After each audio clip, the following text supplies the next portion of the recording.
Hey, it's the Chief from the Dice Tower, and I'm here with HAMTAG. HAMTAG! Today we're going to be talking about war games that you can play in under 2 hours. We actually had some discussion on this. Judd had the idea of maybe trying to do under an hour, and I was a little bit stretched on that. And I was too. Greg too. So, but there are a lot of games. There are some that you can play under an hour. But when you get under 2, I think it really opens it up. Right. So, and Judd, it was your idea. Why don't we start off with you? Okay. I didn't know we were going to shoot this. I thought it was a no-go. So 5 minutes ago, I put my list together. So a little scatterbrained. That's why. I nixed one thing, and then we kind of discussed opening this up, and it wasn't my fault. I didn't clarify clear. Do you want to go last? No, I'll go first. It's fine. Okay.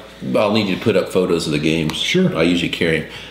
My number 5 is Red Poppies World War I Tactics, published by Worthington, designed by John Gorkowski. Out of print as of last summer, I think, but John has said he's working with another publishing company that's going to pick it up and run with it. It is for World War I kind of what Band of Brothers is for World War II. It's a tactical system, or you could say ASL.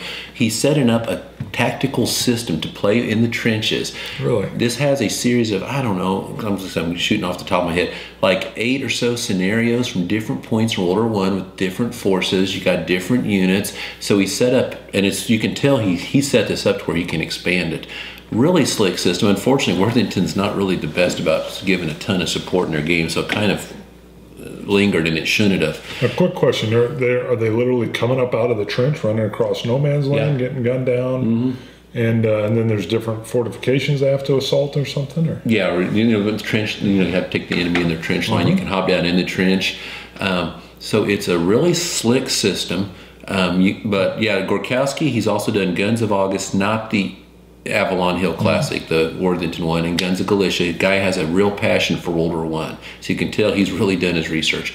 But I made the Vassal module for it last year, hoping to get some more play, and hopefully this thing takes off. And because you can just tell when you read, it's like, wow, this thing, it's cool. It can be so much more. So I'm hoping it does that. But as it is in the box, great system, and you don't see a lot of World War I tactical and you have stuff. this, right? Yeah, this is right up my alley. I've never even heard of it. You should play it. And scenarios are small. I mean, 60 minutes. So when you say Worthington, I hear blocks. No. Worthington does very few blocks. Band of Brothers is a counter Columbia game. does a lot of. Okay. Yeah, Worthington does some blocks, lots of counters. Okay.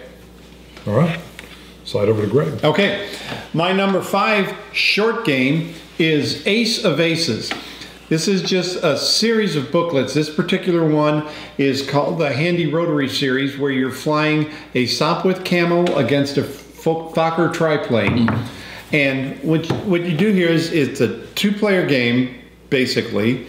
And you both start on a page where your airplane is flying. You've got a picture on the page that shows where the other airplane is, and then you've got a series of maneuvers. You can bank right, you can bank left, you can try to do a sharp turn, you can fly straight, right? You can do an Immelman, typical World War I maneuvers, and then by cross-referencing pages, you will find out that your relationship has changed. You might start like this, and now you're like this. And so you're getting close to being on the guy's tail, and you do another maneuver. You try to get behind him, but he spins and shoots at you. When you actually get in a shooting position, the illustration shows these little bullets flying out. So this is a game. There's an add-on. There's some advanced rules for various things, and it handles altitude and things like that. But basically, just one-on-one airplanes. There's some expansions that came out for this, like the Powerhouse series that had a Fokker D7 against a high-power late model SPAD, and then you've got the Fokker monoplane against the DH2 pusher airplane. But any of these basically work the same way. This again gets a lot of play at the World Board Gaming Championships. People bring their copies, and they'll sign up for the tournament, wear a little button that says, and then they'll meet 2 people, fly a dogfighter to keep track of the records to show who won the championship.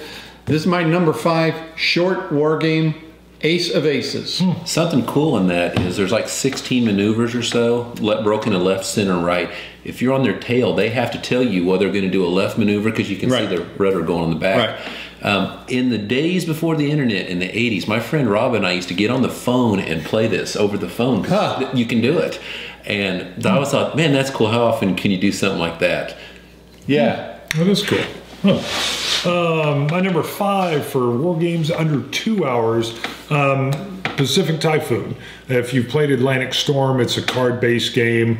You can really get a group of guys or gals or whatever together, and it's real nice because you're going off into, you know, am I going to play on the Pacific or on the Japanese side or the American side? You kind of coalesce into these little groups and you do the little fight. It's just fast, fun card game, flows really easy. It's a trick-taking game. Yeah, trick-taking game that flows really fast, really easy, and just fun to play, easy to pick up. And what is it? It's just over an hour usually, isn't it? When we yeah, usually. Once you learn the game, if there's somebody that doesn't know the game, it can really drag because you're trying to decide.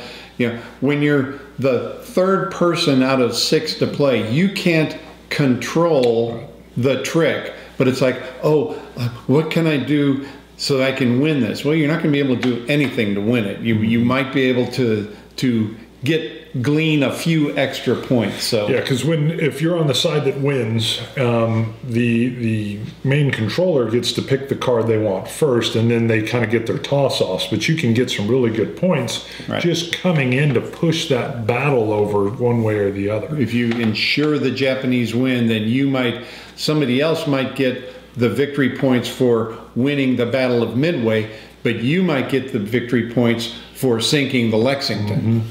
I like it when you play a card and somebody else plays a card that takes out your card. That is just so cool. Yeah, there's some cards that historically are matched well against another card, and there's nothing more. It's kind of exciting. It is. You see it come out, and you're like, oh, I got him, and you hesitate playing this card because you can tell that some other card targets it, so you might lose it. Yeah, thanks for bringing that up, because that is, you get that little excitement that doesn't usually just come from a trick-taking game. Good call.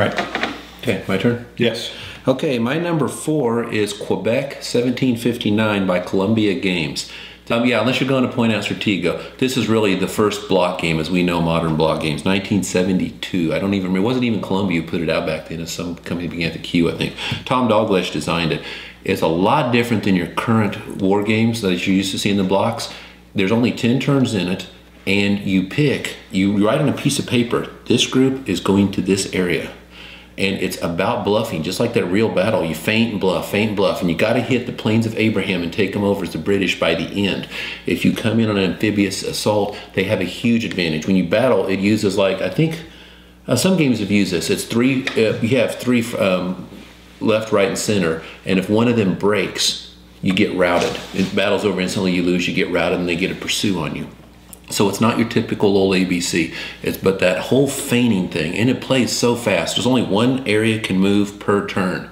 So you got to move fast, you got to feint. And you're the French, you're underpowered, but you do have the advantage of the terrain. So it's just a really cool system, and it plays unlike all the other blocks, simpler than the other block games, cheaper than the other block games too. And I think this thing's still in print. They just keep making new printings of it. I saw it down in BGG Con, and it's not that hard to find out there. That's my number 4, Quebec 1759. Okay, my number 4 is Maneuver. This is a tactical card game of Napoleonic tactics. You've got a deck of cards for each of 8 forces, the British, the French, the Russians, the Austrians, and then you've got, each side has got 8 military units. You've got 60 cards in the deck.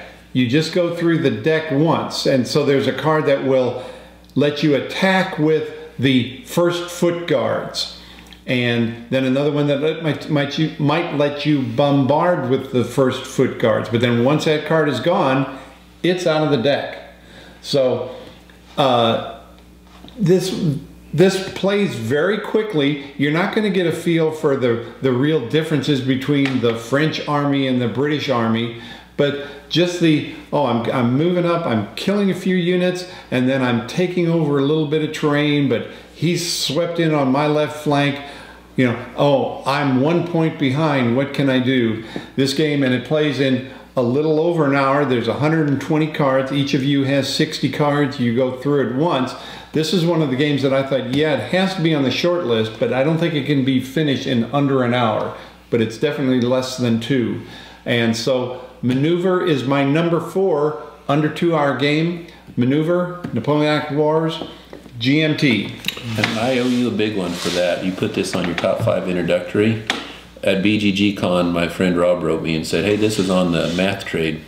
What do you know about it? I said, Greg put it in his top 5. He usually makes really good recommendations. He went for it. He got it. We played it. Loved it. When I go back to my hometown, it's our go-to game now. Great. I mean, so many combinations. So much thanks. Excellent. That I never even heard of it till you I've never played it. I'm going to have to get that in too. I'm sorry, I only have one of these. Sorry. Shoot. That would have been our perfect play at church game. It would have fit right in that time. Absolutely. Absolutely. Huh. Not that we played during the service. You got to go back and see We play games at church. Tune in to other HAMTAG episodes if you want to know why. My number 4 is Atlantic Storm. It's what came first over Pacific Typhoon. To me, it's a tighter game. I enjoy it a little bit better. It is hard to get. It's expensive. I do have a copy. It's a little bit beat up. It's an eBay deal, but I've got to put it in there. It's that same trick-taking thing going on, but you're just in the Atlantic instead of the Pacific. And enough said. I mean, it's just a great game. I also enjoy Atlantic Storm better than Pacific Typhoon because in Atlantic Storm it seems like every trick has some kind of random element in it. Oh, I'm going to play this card. You go by me, and I get to play last. Oh, I get to hide my cards under another card. Oh, you know, I'm going to make these 2 people can't play Japanese. Right. You know, so there's something odd in almost every trick, whereas in Atlantic Storm, it plays much cleaner. There aren't as many event cards. There's still a random factor because sometimes the forces involved, instead of having a printed number, this is a strength 4, this is a strength 2, you end up rolling a d6. So you don't know that until the end of the round. Yes. But that only happens occasionally, not on every trick. So that's why I like Atlantic Storm better. That is nice. It'll have a little question mark. And so what kind of power are you bringing in? And Atlantic Storm, it's preferred for me over, but I like both. Right. Okay, my number 3 is Texas Glory by Columbia Games. Don't remember when it's published. I believe it's still in print. A lot of the Columbia ones are. It covers the Texas independence. I should know the year. 1836. Yeah. Okay. There's 2 scenarios. You can combine them, play them separately, or put them together. Where the Texians, I think they're called, pushed them off. Then when Santa Ana comes back, or you can link it all together. What's really cool, it's a Hammer of the Scots system, but where it really differentiated itself, I think there's 14 turns in the second half. That's one I like to play the best. You only get a hand limit of 3, and in most of these games, you get your hands, you play them all. So if you get a crappy card, I wish I would have had it later. A turn is play a card, move, fight, draw a card. So if you get a card early you'd like to have late, you can hold it so you're managing your hand. I haven't seen that in the other Hammer games. Combats are only 2 rounds. Mexican army, you sit there looking at them and say, oh my goodness, those guys are powerful. Time is against them. They have to win by a certain point. So you're behind every river, every ford, trying to hold them off to use the terrain to your advantage. The Alamo will fall on the first turn. That's historically accurate. It's there. Played the game right after I went to the Alamo too, the real Alamo in San Antonio, so it had a little more meaning. But yeah, Aaron and I have played a ton of these games, and we've come out of that, and I don't think either one of us had really high expectations. We come out, it's like, you know, that's a really phenomenal game. That thing plays fast, it's quick, it's a little different. The whole pushing the time thing was really a blast, and just really come away impressed. So that's my number 3, Texas Glory, Columbia Games. I think you'd call them Texicans. I've heard that too, but I've seen Texians. T-T-X-I-A-N-S. I've seen Texians. Texians? Lots of good little historical commentary in the margins, like they tend to have. That's too. interesting. I'm just. Yeah. Okay, my number 3 That's John Wayne is the Memoir series of games. The Memoir 44, Battle Lore, all of those. Those are games. You know, they are not detailed war games by any sense of, in any sense. But as far as learning, learning about moving pieces, learning about combined arms in most of the games, Command and Colors Ancients, the archers versus the infantry versus the cavalry, all of these games, you play a scenario, and I find when you finish a scenario, it's like, let's do this again. They're just fun games to play, but you usually finish them, again, in my experience, a little over an hour. But to me, all of those memoir games, Command and Colors, those are my number 3 best short games. Like I said, I just put this list together. I had Battle Cry, said, oh, that's definitely there, and then forgot it, so it would have been on mine. And I'm sorry, I'm not knocking 2 or 1 off.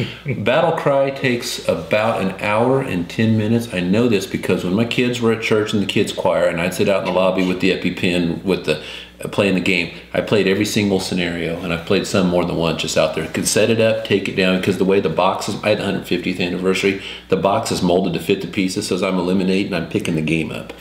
But yeah, they usually just right over an hour. This may be on my list later. Okay.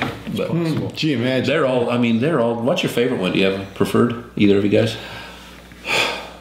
I'm a World War II fan, so although, well, I don't know, Battle I like too. I'd probably have to say Memoir. See, I like when Napoleonic's the way you lose dice with guys. That's cool. It's the only one that does that. But I think Ancients is my favorite because it's so slow. You have to think moves ahead how to link your cards together. It's not I'm going to run my tank up and shoot across the board. It's I've got to link this group because I've got this card that's going to allow me to move them all. So see, and for me, my one that was real high would be high on the pick list among them would be Battle Cry because I know, when I'm setting up Murfreesboro or when I'm setting up Gettysburg, it's like, I know what piece of Gettysburg this is about. I know what piece of Murfreesboro.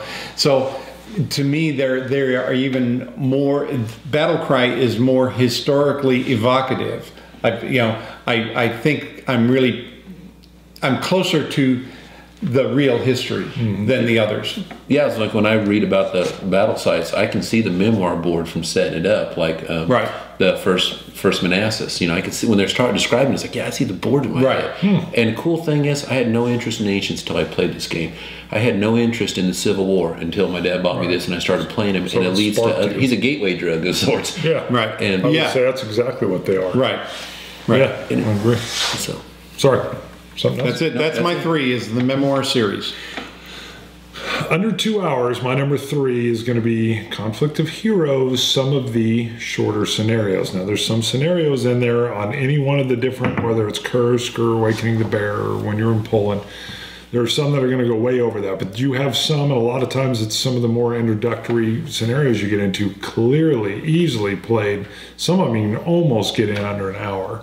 So for that tactical feel, you've got some little battles, you got one board, you got a few units, tanks, infantry, and you're just at it. And it does that very well, and I really enjoy it for that aspect of it. But it's a little bit of a caveat because most of them are not, they're over 2 hours. But if you've got a couple of the smaller scenarios, I'll use them in a similar kind of gateway. If I've got someone that says, hey, I kind of like actual tank battles or something, I know they're talking tactical and I can pull this out one panel and we can do it. So this isn't something you would want to buy if you just want to play short games. Right. But if you want to play some short games and experience a good series, a good system. Right. And my belief is if you're worried about the length and you were able to get in a game of this and it's a short one, you're going to then wish you could play, hey man, 2 hours just flew by. I mean, this, even if we're at 2.5, you won't care. So that's why I kind of threw it on there. Okay. My number 2 is Anzio Casino. It's published by Worthington Games. I don't know if it's still in print or not that hard to get. It's part of Battle Command series. Mercury Market Garden was the other one, that designed by Michael Reinella. It's a hex and counter game, double-sided map, so 2 games in 1. It's almost area impulse and feeling. Each turn has 4 impulses. So it gives you kind of that feeling, because that's really his thing, is the area impulse. Real simple systems. Rule books, I think in this are 2 pages. Now that's actually a detriment. They kind of forced him into that, and he really needed about 3. And that makes for a little vagueness on the rules. There are things on the Geek where people have kind of fleshed it out. He's been very supportive of it. So it's really about a 3-page rule. It's really easy. The system makes sense when you go through the games. Some people complain. This is what I mentioned. I don't even know. Might have been last video. We shoot them all today, so I can't remember which one. I said Worthington's not the best about supporting their games. The game got a reputation that Anzio was broken, and you could always easily win as the allies with this thing. And finally, after it got run through the mud, Grant Wiley, who was the owner of Worthington, I think, and he playtester, said, "Here's how you play the allies." He put it up. Well, I had seen this before I bought the game. I played. I was like, well, heck yeah! I just won twice in a row with the Germans in this thing, and it was nip and tuck, really. So, what I've learned is games aren't broken as much as players are just bad players who can't fight with one side. I've heard people say, "Oh, you can never win to Americans in Washington's War." So, if you see that comment ain't true, look at my comment on there. I provide links to all the stuff to see. Slick system plays about an hour, and I could have thrown Mercury Market Garden in here either. I put in the introductory game, so I didn't want to talk same game twice. They're themed because this is about the Italian battles.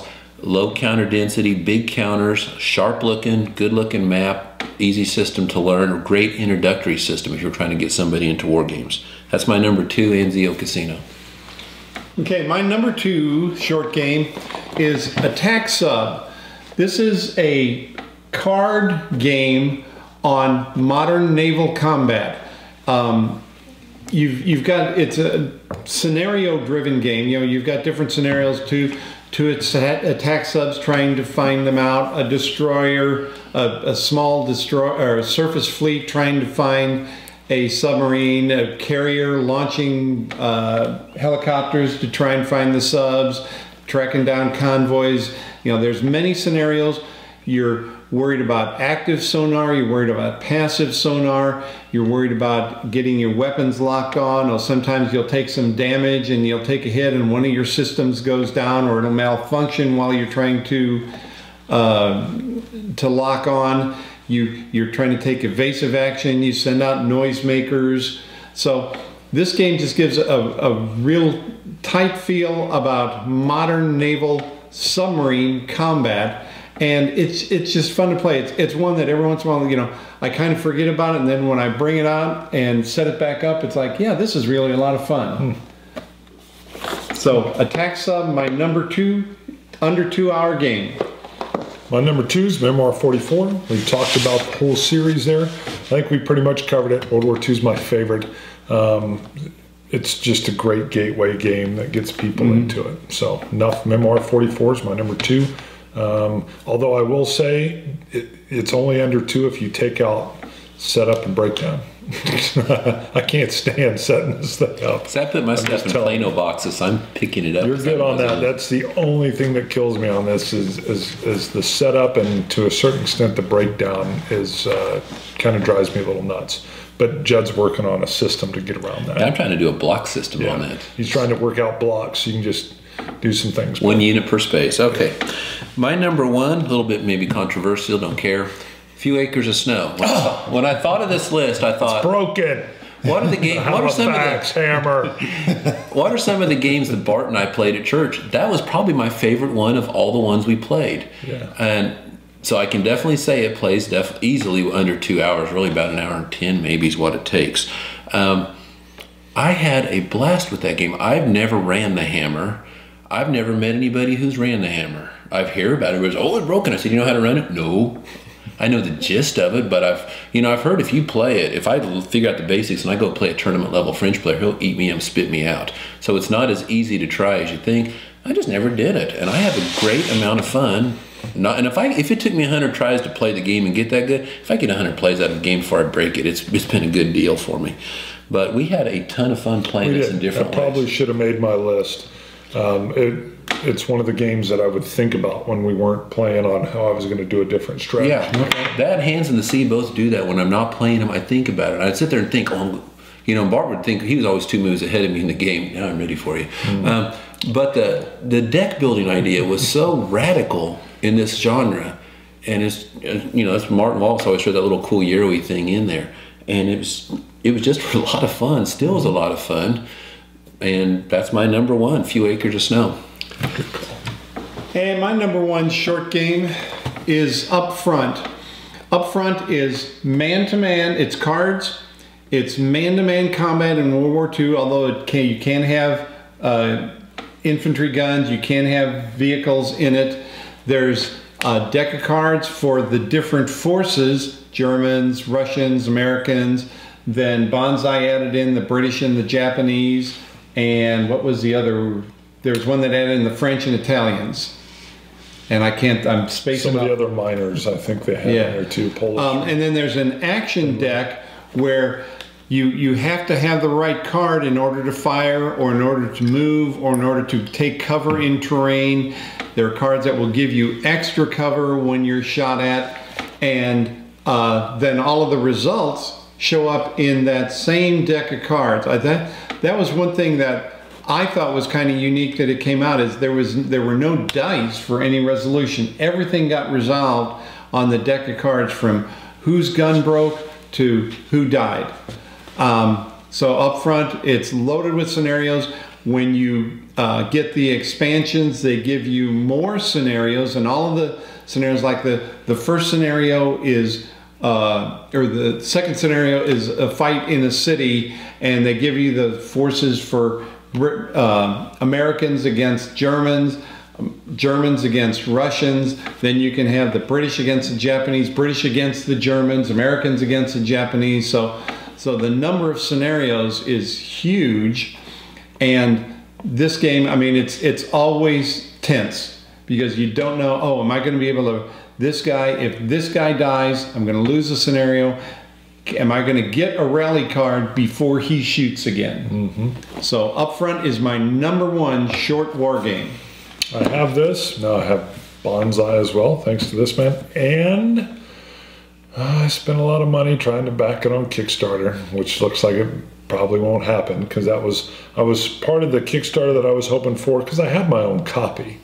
But I didn't have all the minors and things, and I was also hoping that it would be the groundswell that would bring it back into the norm, because it's very expensive on eBay. Yeah, it's going to run you $95 or more. Yeah, so hopefully, I know it doesn't look good, but I keep hoping that everything will get sorted out and they can get that out there. See, if they ever do, it's going to drop those for like $30, and I'm going to pounce. Sure, that's what I'm waiting on. You bet. You're a pouncer. You bounce. That's what I do. He's a bouncer. He's a cat. I thought you'd go with your cat. Yeah. Your whole kid. You're more like Robin. Robin. No, I'm Batman. Okay. It's HAMTAG. Have you done your number one? I got excited and forgot about my number one. Sorry, B-17 is my number one. It's my favorite. It just works really well. You can get scenarios or missions that'll take you 15 minutes if it's a milk run, and you can get some that are taking you all the way into Berlin, and it could extend over. It'll never go over 2 hours, but it's just tells a great narrative arc. So kind of like me making fun of you and your cat. And did I hear something about some kind of reprint coming for this? There's Bombs Away that's coming from Dixon is his last name. He did the B-29 series. He also did the Korean extension where they used the B-29s in Korea, and there's a little more combat.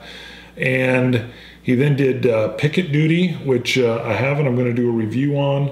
I believe he did it. I'm pretty sure he was part of it, which is a destroyer doing the same kind of thing. Okay. Bombs Away is in process. I heard there was a couple slowdowns going on, so I don't know. But it sounds the same. It is very similar. They've streamlined it. Instead of the big cards, they're using counters, but it's supposed to be an upgraded version. But I thought you might have more current info than I have. Bombs Away is it, but it's kind of in limbo at this point in time. So B-17. Something I was going to add, I thought you might throw it in there. I considered Washington's War seriously, because it's set up to be a tournament-style game that you can play quickly. Greg and I can play this. We have easily in an hour and a half, and I would say 2 hours is our norm. But when I set this list up, I tried to say, we're expert players. This is somebody who's getting into it, and if a new person plays Washington's War, they're going to take longer. They're going to struggle through figuring the system. So all these I set up were geared for people who aren't used to these, that can set it up and still play it quickly. Great. Right. Very good. I'll let you guys say it. HAMTAG. HAMTAG. We're out of here. See ya.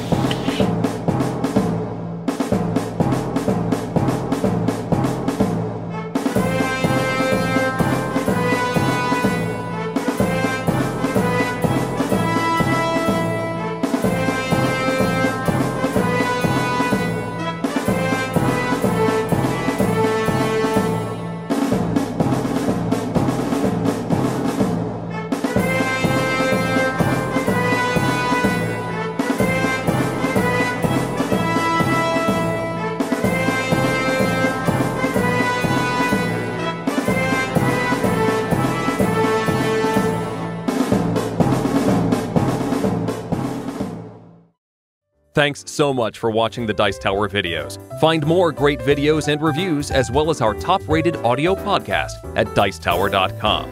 You can also find other great shows at Dicetowernetwork.com. I'm Eric Summerer, and you've been watching The Dice Tower. The Dice Tower is sponsored by Cool Stuff Inc., where you can find great games for great prices. Cool stuff in stock. Check them out at CoolStuffInc.com.